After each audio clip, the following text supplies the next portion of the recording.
السلام عليكم. الشهر اللي فات ده كان شهر صعب قوي. على المستوى المحيطين وناس أعرفهم كتير الشهر اللي فات ده تعرضوا لأزمات. يمكن مش عارف، كانت الصدفة دي صدفة سيئة قوي للدرجة دي إن أنا أشوف في خلال شهر واحد مقربين وناس أعرفهم ومرضى أعرفهم أصيبوا بنزيف في المخ. كانت العامل المشترك ما بين العيانين دول كلهم يا إما إن هم مرضى ضغط مرتفع أو مرضى سكر. وبالتأكيد كان أغلبهم غير منضبطين على مستوى أرقام الضغط أو على مستوى أرقام السكر. وده اللي بيخلينا نرجع للنقطة الأساسية. أنت كشخص بتاخد علاج ضغط أو كشخص بتاخد علاج سكر، أنت بتاخد العلاج ليه؟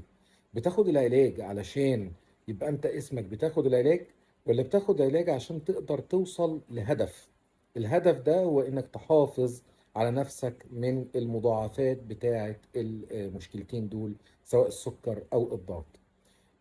دايما حتى بضرب مثال كده لاهلنا لما بشوفهم، مرضى السكر خصيصا. انت وانت بتاخد علاج السكر حط في بالك ان الدم بتاعك اللي ماشي جوه الشرايين ده زي الميه اللي بتبقى في كوبايه.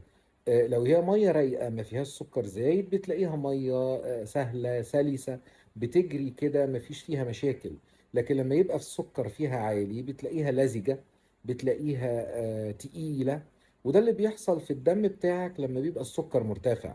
بتلاقي الدم ماشي تقيل، ماشي لزج، بيلزق جوه الشرايين.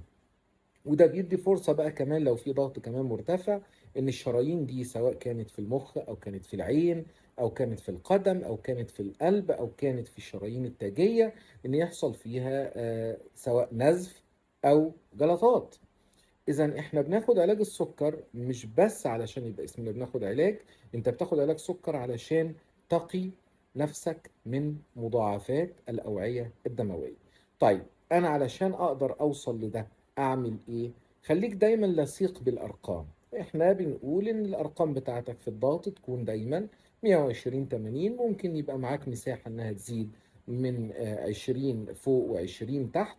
لو انت مريض سكر وضغط خليها 120 80، ما تكونش اكتر من كده. وفي السكر تكون معدلات السكر في الصايم ما تزيدش عن 130، وفي الفاطر ما تزيدش عن 200، وفي التراكمي ما تزيدش باي حال عن السبعة. دمتم بصحة ان شاء الله.